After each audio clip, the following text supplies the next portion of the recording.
বহু বছৰৰ আগতে অৰণ্য মানৱ মূলাই হাবি ককিলামুখ 7 নম্বৰ স্পাৰ মহাবাহুৰ সেই মাজুলী শুকান বালিয়ৰিয়ে গঢ়া বালিৰ মৰুভূমি পৰিভ্ৰমী চৰাই সেই আশ্চৰ্যকৰ শব্দবোৰে মনটোক যেন আচ্ছন্ন কৰি ৰাখিছিল। সেয়ে এদিন যাত্ৰা কৰিছিলোঁ মূলাই হাবি আৰু মূলাইক বিচাৰি এনেদৰে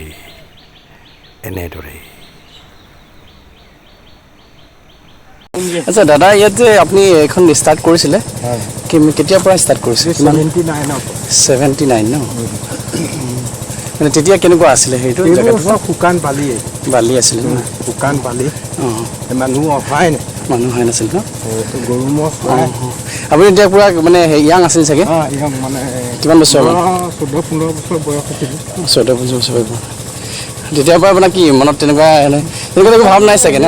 হৈছে যে সেই বছৰত মানে 2079 চনত মানে হেৰি হয়, এইটো হেৰি ন 79 চনত 78ত খুব ডাঙৰ পানী হৈছিল।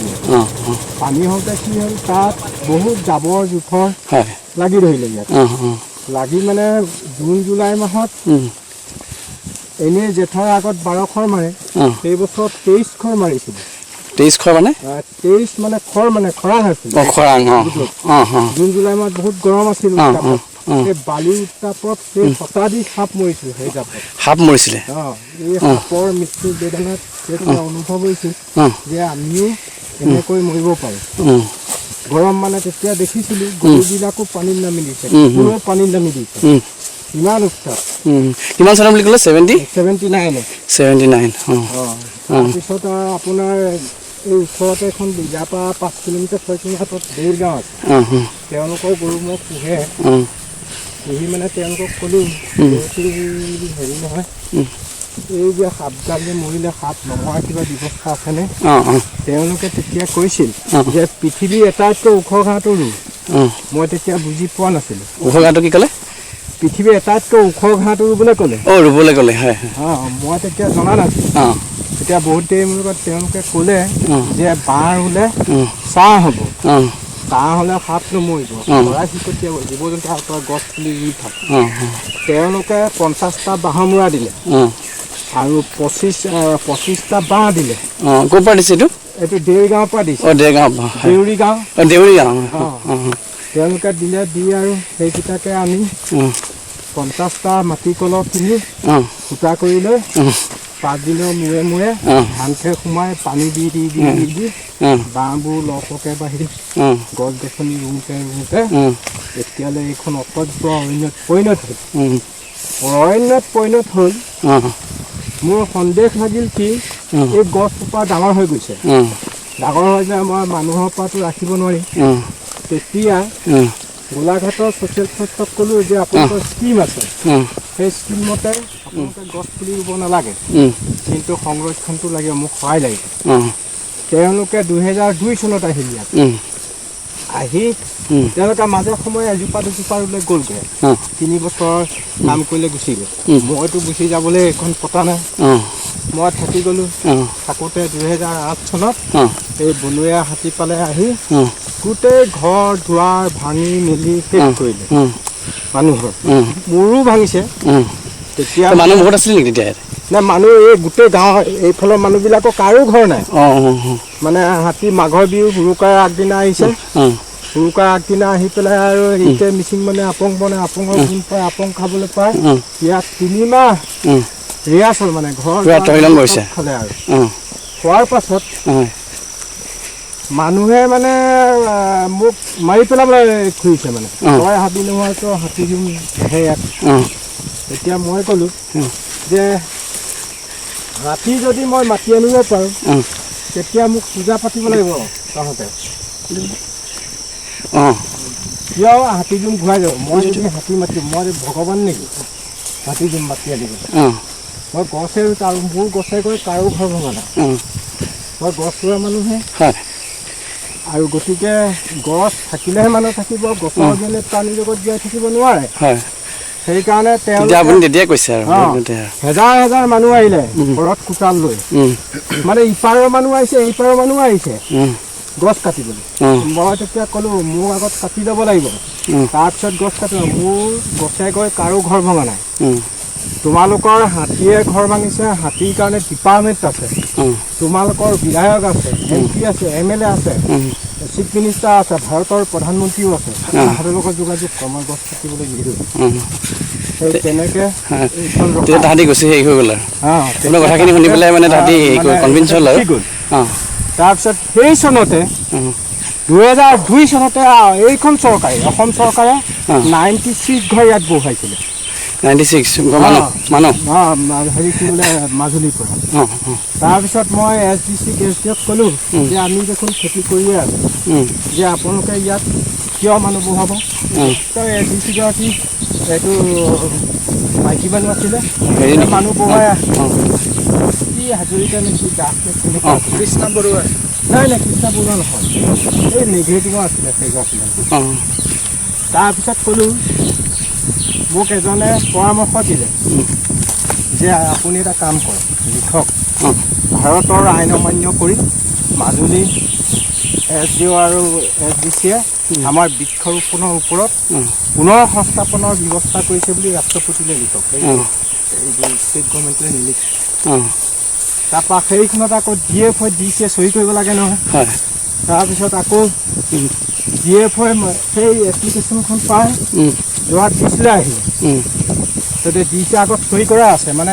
ইয়াত এইবোৰত গছ পুলি ৰুব পাৰে আকৌ এতিয়া আকৌ হেৰি পুনৰ সংস্থাপন দিব পাৰে এতিয়া DF-ক সুধিলে যে আপুনি মানুহ এবাৰ ফাঁচি দিলে দুবাৰ দিয়ে আপুনি আগত কি লিখিছে আৰু এইটো কি এইটো যদি মই চহী কৰোঁ আপুনি যদি চহী কৰে চিভিলৰ এডিচি চাকৰিটো নাথাকিব সেইকাৰণে এইটো কৰিব যোৱাৰ আগতে হেৰি কৰিবলৈ ক'লে তেওঁলোকক এই ৰাতিৰ ভিতৰত চাকৰি কৰিবনে নাই ট্ৰেন্সফাৰ হেৰি হ'ব চাকৰিটো ঘূৰাব যদি চাকৰি কৰে টোপোলা টাপলি বান্ধি সেই ৰাতিয়ে মানে ট্ৰেন্সফাৰ সেই তেনেকৈ ৰখাই বহুত হেৰি হৈছে ইনিচিয়েলি বহুত ষ্ট্ৰাগল হৈছে তাৰমানে তেতিয়া মানে এতিয়া অসম চৰকাৰে বা ভাৰত চৰকাৰে মোক একো দিব পৰা নাই মোক ষ্টেট গভৰ্ণমেণ্টে এটা ৰেচন কাৰ্ডো দিব পৰা নাই দিব নোৱাৰাটো যে মোৰ লগত এইটো হাংগামাটো চলি আছে মই নথকা হ'লে মানুহখিনি ইয়াত বহালে সিহঁতৰ স্বাৰ্থ সিদ্ধি হ'লহেঁতেন সেইকাৰণে ভাৰত চৰকাৰে লাজতে পদ্মশ্ৰী সন্মানটো দিছে মানে কানাডাৰ ট্ৰেণ্ট এৱাৰ্ডছত মানে আপোনাৰ 4বাৰকৈ এৱাৰ্ড পাইছে আৰু নেশ্যনেল এৱাৰ্ড পাইছে সেইবোৰ চাই লাজতে দিছে এইটো সন্মানটো সেইকাৰণে গৃহ মন্ত্ৰালয়ে মোক ফোন কৰিছে আপুনি এৱাৰ্ডটো গ্ৰহণ কৰিলে মই এই এৱাৰ্ডটো ল'লে পৃথিৱীখনে যদি নাথাকে মোৰ এৱাৰ্ডটো লৈ কিবা লাভ আছে নেকি লাভ নাই কিন্তু ভাৰতৰ 125 কোটি মানুহক সংস্কাৰ আৰু সংৰক্ষণৰ দায়বদ্ধতাটোৰ কাৰণে এই সন্মানটো মই গ্ৰহণ কৰিছোঁ নহ'লে মই নকৰোঁ তেনেকৈ কোৱা দেখি আৰু ভাল হেৰি পাইছে আৰু মাতিলে আৰু দিছে লৈছিল কিন্তু এতিয়া আপুনি আমাৰ ইয়াতে ভাৰত চৰকাৰে এইটো দিয়াৰ আগতে আপুনি তাৰমানে বাহিৰত তাৰমানে আগতে হেৰি পাইছে ন পাব্লিচিটি বহুত আগতে পাইছে আপুনি ক'ব নোৱাৰে তেতিয়ালৈকেতো গমেই নাপায় কোনো নাই নাপায় ষ্টেট গভৰ্ণমেণ্টে গম নাপায় লাজত মানে উপায়বিহীন হৈহে দিছে এই লাচিত বঁটাটো এইবাৰ মোক চিলেকশ্যন কৰিছে কালি আহিছিলে বঁটা পৃথিৱী কাৰণে বঁটা লৈ কিটো কৰিম সেইটোৱে আপুনি যিটো কৰি থৈ গৈছে সেইকাৰণে সেইটো আটাইতকৈ ইম্পৰ্টেণ্ট লাচিত বঁটাটো আপোনাক দিছিলে আগত গভৰ্ণৰক দিছিলে এইবাৰ মোক চিলেকশ্যনটো দিছিলে সিদিনাখন বৰষাৰাণীক জেঠৰ 3 তাৰিখে বিহু সন্মিলন পাতোতে তাইক কৈছোঁ তই যে এই কপৌ ফুলটো মাৰি আহিছে কপৌ ফুলটো ক'ত হয় জাননে মানুহক আমোদ লগাব পাৰ নাচি নাচি যেতিয়া আমোদ লগাব পাৰ তই এতিয়া বিহু নাচ দি গছ পুলি মানুহক লগাব লাগিব তেতিয়াই কপৌ ফুলটো বা শুকান মাৰিব পাৰি কপৌ ফুল গছতে হয় গতিকে সেই গুৰুত্ব দিবি ভৰিত দৈ সেৱা কৰিব নালাগে এনেকুৱা কথা কোৱা মানুহ মই কোৱা আৰু দাদা এই যে অৰ্কিডবিলাক যে লগাইছে কাজিৰঙাত আপুনি হেৰি কৰিছে নাই আছে ইয়াত অৰ্কিডটো লগাইছে এই ল'ৰা ছোৱালীবোৰ আহে তো কলেজ কিছুমান লৈ আহে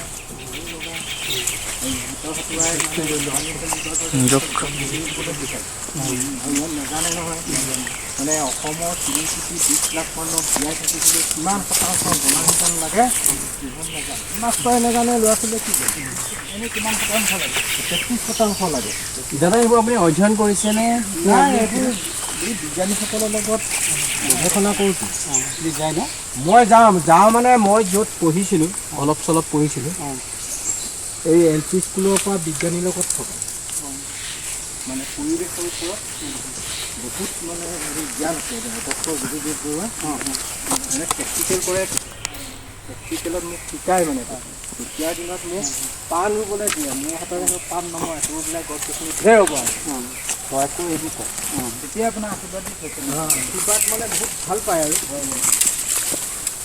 আপুনি হেৰি আনুষ্ঠানিক শিক্ষাটো ক'ত কৰিছিল মই বালিগাঁৱত কৰিছোঁ এই বালিগাঁও জগন্নাথ বৰুৱা বিশ্ববিদ্যালয়ত পঢ়া আৰু সেই দুজোপা যে নাৰিকল কি আছে সেই দুজোপা মই দিয়া ক্লাছ 6ত বালিগাঁও ক'ত এইফালে আপোনাৰ যোৰহাটৰ পৰা অহা নাই জানো ইটো ৰাস্তা দি মই যে সুধিছিলোঁ মাজতে বালিগাঁও আৰু হেৰি কিমানলৈকে কৰিলে আপুনি মই ক্লাছ 10লৈকে পঢ়া মেট্ৰিক পাছ কৰা নাই তেতিয়াই মানে দেউতাৰ মানে নোৱাৰা হৈ গ'ল না সুবিধা আছে তেতিয়া মই শদিয়াত আছিলে মোৰ শদিয়ালৈ গুচি যাব লগা হয় সিহঁতে নতুনকৈ ইয়াৰ পৰা যোৱা মানুহৰ অসুবিধা কিমান গৰু ম'হকেইটা পোহপাল দি পৰিয়ালটো নতুনটো নহ'ব এনেই স্কুল বাদ দি পেলাই সেই ম'হ ৰাখিবলৈ গৈ আকৌ ঘূৰি আহি এইখন সেইবছৰ হাতীয়ে ঘূৰি কিন্তু উইটো ইয়ালৈ আনিব লগা হৈছে এতিয়া উই পানীত সাঁতুৰিব নোৱাৰে পাৰ হ'ব নোৱাৰে উইটো এইকাৰণে ইয়ালৈ আনিবলগীয়া হৈছে এইকাৰণে সি প্লেটফৰ্ম বনায় অভাৰ ফাডলৈ এইবোৰ নুডুবে ইয়াত জীৱ জন্তু উঠি থাকে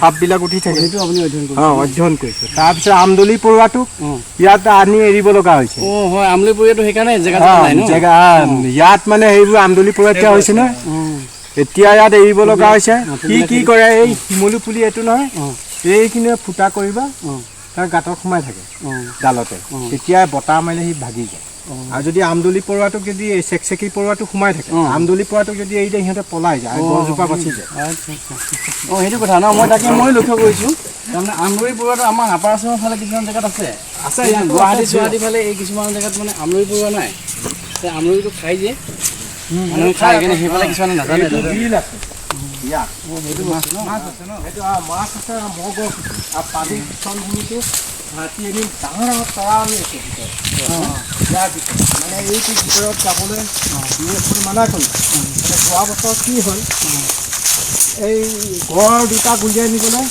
ফৰেষ্ট ডিপাৰ্টমেণ্টৰ মানুহ সোমাই গ'ল সোমাই যোৱাৰ লগে লগে এই ঢেকীয়াপুটীয়া বাঘ দুটাই বনৰীয়া গাঁৱত খেদা মাৰি আছে মুখামুখি হৈ গ'লে গছত আৰু ব্লেংক ফায়াৰ কৰি পেলাই ফৰেষ্ট ডিপাৰ্টমেণ্টৰ মানুহ দুটা ওলাইছে তেতিয়া মানে মোক কৈছে তাত মানুহটো মুকলি চাব লাগিব ভিতৰত সোমাবলৈ নাই এই আগলৈ নাই এইটোৱে মগৰ খুটি নিজে নিজে ব্ৰহ্মপুত্ৰৰ পতা আগত যেনেকৈ আছিলে তেনেকৈয়ে পাতি দিলে আছিল কালি মই গছ গছনি দিছোঁ তেতিয়া গাঁও আছিলে আৰু এতিয়া এইটো গাঁৱত এইখনত মানুহ নাই মানে এইটো এক্সট্ৰাকৈ যেতিয়া হেৰি আছিলে ল'ৰালি কালত এখন গাঁও আছিলে তাৰপিছত চকুৰ আগতে এইখন গাঁওখন নাইকিয়া হৈ গ'ল আকৌ সৰুতে দেখা গছ গছনিবোৰ সৰুতে দেখা জীৱ জন্তুবোৰ সৰুতে দেখা চৰাই চিৰিকটিবোৰ দেখি পাবৰ কাৰণে এইখন বনোৱা হৈছে মই কোনোবাই সন্মান দিব কোনোবাই কিবা দিব এইবোৰ কাৰণে এইটোতো আপুনি বিচৰণ কোনোবাই দিছে নহয় জানো তাৰমানে সেইষাৰ কথা জৱাহৰলাল নেহৰু ইউনিভাৰ্চিটিয়ে এইটো সন্মানটো দিলে প্ৰথম ভাৰতৰ হৈ ফৰেষ্টমেন অফ ইণ্ডিয়া জৱাহৰলাল নেহৰু ইউনিভাৰ্চিটিয়ে দিলে তাৰপিছত চন্দ্ৰমুখানন্দ সংগীতা সভা APJ আব্দুল কালাম ছাৰে কৈছিল 60 কেজি ডায়মণ্ড সেৱাৰ তাৰ 2.5 লাখ টকা চেক দি বিশ্বৰ এটাইতকৈ ভাল কামটো কৰাৰ কাৰণে তোমাৰ উৎসাহ উদ্দীপনা আৰু কৰি যাবৰ কাৰণে তোমাক এইটো প্ৰেৰণা যোগাইছে তেনেকৈ কৰি তেওঁ সেই চিন্তাটো তাতকৈ ডাঙৰ বস্তু অন্য বাকী আপুনি এবাৰটো আপোনাৰ প্ৰথম সৃষ্টি কোনে কৰিলে? এইটো জিতু কলিতাই কৰিলে। দৈনিক জনমভূমিত আৰ্টিকেলটো 2012 চনৰ 10 চনৰ 25 জানুৱাৰী এখন সেইখন যেতিয়া হেৰি প্ৰকাশ পালে, প্ৰকাশ পোৱাৰ লগে তাৰপিছত আহিল আপোনাৰ টাইমছ অফ UITC পায়, তাৰপৰা আহিল টাইমছ অফ ইণ্ডিয়া, তাৰপৰা আৰু সেইখন দিয়া দেখি জৱাহৰলাল ইউনিভাৰ্চিটিয়ে ধৰিত্ৰী দিৱসৰ দিনাখন ইনভাইট কৰি পেলাই ভাৰতৰ হৈ প্ৰথম এইটো সন্মান দিছে। ভাৰত যদু কলিতা জিতু কলিতা বাহানাতে তেখেতক আপুনি কি বুলি ভাবে? নাই, তেখেত সংবাদ মাধ্যমে লৈ গৈছে বহুত দূৰলৈ। তেওঁলোকৰ কামেই এইটো। তেওঁলোকে মোৰ নিচিনাকৈ কৰা মানুহ কিমান আছে আৰু কষ্ট কৰি দুখ কষ্ট কৰি তেওঁলোকে অতিক্ৰম কৰি খোজকাঢ়ি এইটো উলিয়াই লৈ গৈছে। তেওঁলোকৰ এইটো কৰ্তব্য, তেওঁলোকৰ কৰা কাম আৰু কিমান মানুহ আছে তাৰ বাবে তেওঁ উলিয়াই নিয়াবে। এতিয়া বিশ্বৰ ভিতৰত তেওঁ ৰিপৰ্টাৰ ভাল নহ'ব। এতিয়া মই অকলে মোক সন্মানে দিব, তেওঁৰ সন্মানটো পাইছে নিজৰ বস্তুটো নিজে নিজে পাইছে। সেইকাৰণে অসমৰ সংবাদ মাধ্যমক ধন্যবাদ দিছোঁ। আৰু কিছুমান সংবাদ মাধ্যম আছে মিছা পেইচা অকণ আছে পইচাৰ বিনিময়ত লিখে। সেইটো কাৰণে আপোনাৰ ভাষাত যদিও জিতু কলিতা দিয়ক। তাৰ লগতে অসমৰ সংবাদ মাধ্যমকে ক'ব লাগিব। আপুনি পেৰিছতলৈকে জানিবলৈ সেইটোতো আমি ইয়াৰ পৰা পঠিয়াব লাগিব ন, বা সেই কথাটো ওলাব লাগিব। আমি ইমান দিনলৈকে জনাই নাছিলোঁ। আজি এবছৰমান দুবছৰ পিছতে আপোনাৰ এই যেতিয়া আপুনি 2012-13 চনৰ পৰা এৱাৰ্ড ভাৰতীয় NGOবিলাকে গম পাই কৰি আৰু তেওঁলোকেও আহি ৰিচাৰ্চ কৰি পেলাই সেইবোৰ পঠায়। চাইণ্টিষ্টসকলে জনা দিব নোৱাৰে। তেওঁলোকে এনেকুৱা ইটো কৰি পেলাই NGOবিলাকক থ্ৰুৱেদি দিয়াই তেওঁলোকৰ ডাইৰেক্ট স্কিল নাই। অহা যোৱা খৰচ থকা মেলা চব দিব, কিন্তু জনা দিব নোৱাৰে চাইণ্টিষ্ট। সেইটোতো হয়, তেওঁলোকেও সেই কিবা এটা কৰি আছে পাবৰ কাৰণে, চাইণ্টিষ্টসকলেও কিবা এটা কৰি আছে পাবৰ কাৰণে, নহয় জানো?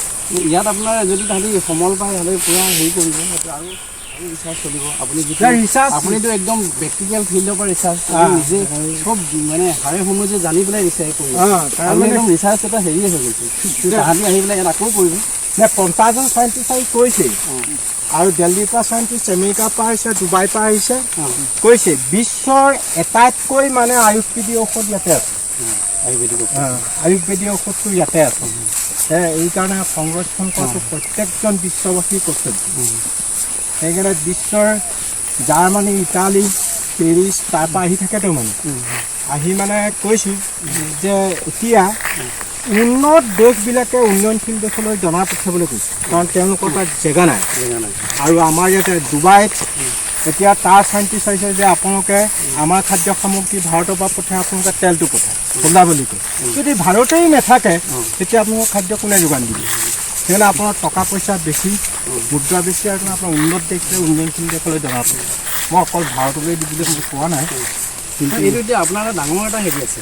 আপুনি এটা কথা কৈ দিয়াৰ লগে লগে আপোনাৰ এটা বস্তুটো এনেকুৱা হ'ল যে আপুনি এনেকুৱা ধৰণৰ নিজেই বনাইছেতো, এতিয়া চাইণ্টিষ্টতকৈ আপুনি এটা হেৰি ওপৰত হৈ আছে বস্তুটো। কিন্তু আপুনি কিবা এটা কথা কৈ দিলে তাহাঁতি ধৰক এনেকুৱা বিশেষকৈ এইটো লাইনত প্ৰকৃতি সংৰক্ষণ লাইনতো আপুনিয়ে এতিয়া হেৰি নিচিনা তাহাঁতি পঠিয়াবলৈ বহুতখিনি এটা হেৰি কৰিব। আহিছে চাব না আহিছে। এতিয়া মাজুলী গৰাখহনীয়া, যদি মাজুলীটো বিলুপ্ত হৈ যায় তাৰ বাৰ্ডেন আপোনাৰ নাইনে, মোৰ নাইনে, প্ৰত্যেকৰে আছে। গতিকে মাজুলী সুৰক্ষা যিহেতু ৰাষ্ট্ৰসংঘক কৰিবলৈ পেৰিছত স্থাপন হৈছে, সেইকাৰণে তেওঁলোকে তাৰ পৰা আহি গৰাখহনীয়া ৰোধ কৰি এইটো ইউথিল টাৱাৰ যেতিয়া ডিচেম্বৰত UN গ্ল'বেল কনফাৰেন্স তাত সেইটো ৰিলে কৰি দেখালে। আৰু এইকাৰণে ৰাষ্ট্ৰসংঘক মাজুলী সুৰক্ষাৰ কাৰণে তেওঁলোকক জনা দিবলৈ কৈছে, তেওঁলোকক কৰিবলৈ কৈছে। ভাৰত চৰকাৰে, অসম চৰকাৰে কৰা নাই, সেইকাৰণে ৰাষ্ট্ৰসংঘক অনুৰোধ কৰিছে। আপুনি নিজে বকীয়াকৈ ইমান দিন অবজাৰ্ভ কৰিছে নহয়, বা এনেকৈ চাই আছে যে, বা এনেকুৱা ধৰণৰ পৰীক্ষা নিৰীক্ষা কৰি চাইছে নেকি কেনেধৰণে কৰিলে এইটো? তাৰমানে ইয়াৰ পৰা অনুমান হয় এই গছটো এই হাবিখন হোৱাৰ পৰা মাটিটো ওখ হৈ গৈ আছে। কাৰণ তাত পলসটো পৰে ইয়াত ওখ হৈছে নহ'লে এইখন জেগাত মোটা বালি আছিল গছ উঠাবলৈ বহুত দিগদাৰ গাঁৱৰ মানুহৰ গৰু ম'হটো ইয়ালৈ লৈ আছে সেই গোবৰটো ফাৰ্টিলাইজ হৈছে এইটো গোবৰ ইয়াত মাটিতে লৈ গ'ল এইটো বাঘৰ খোজ দেখিছেনে ইয়াতে কালি পোৱালি লগাটো এইটো দি অহা যোৱা কৰিছে এতিয়া যদি আপোনালোকৰ আমি বাঘটো আহি আছে আমাক আপোনালোকৰ আহি নেখেদিব ন না ছাইডে যাবহি তাৰ কাম কি কৰক আমাৰ কাম আমি কৰিম কালি আমি খেতা মাৰি গৈ দুখ নোপোৱালে হ'ল খেদা মাৰি গ'লে কিন্তু খেদিব ন অঁ মাত শুনিলে আঁতৰি যাব সেইটো ধৰ্ম এইটো প্ৰাণীয়ে ধৰ্ম নহয় জানো সেইটো আপুনি ইমান দিন ইয়াৰ লগত থাকি আপুনি বেছি বস্তুবিলাক গম পাই গৈছে তাহাঁতক যদি খেদি দিয়া যায় মাৰিবলৈ গড় আহিলে ইয়াতে পানী খাব পানী খাবই ইয়াতে বগৰী গছ এইবোৰ লগাইছিল বগৰী গছ মানে প্ৰথমতে এজোপা বালিগাঁৱৰ পৰা আমি লগাইছিলোঁ তাৰপৰা ছাগলীয়ে খাব ল'লে হৰিণাই খাবলৈ গৰুৱে খাব ল'লে খাই সিহঁতে মুখৰ পৰা পাগলীয়া সিহঁতে নিজেই ৰুৱে আৰু মোক প্ৰকৃতিয়ে সহায় কৰে এতিয়া মানুহে আকৌ এইবোৰ কাটে আকৌ এই সোপাত বেচি পেলাই পইচাও লয় মানুহ জাতিটোৱে নাই এইবোৰ নকৰে এতিয়া চবেই বুজি পাইছেতো আগত ভুল বুজাবুজি হৈছিল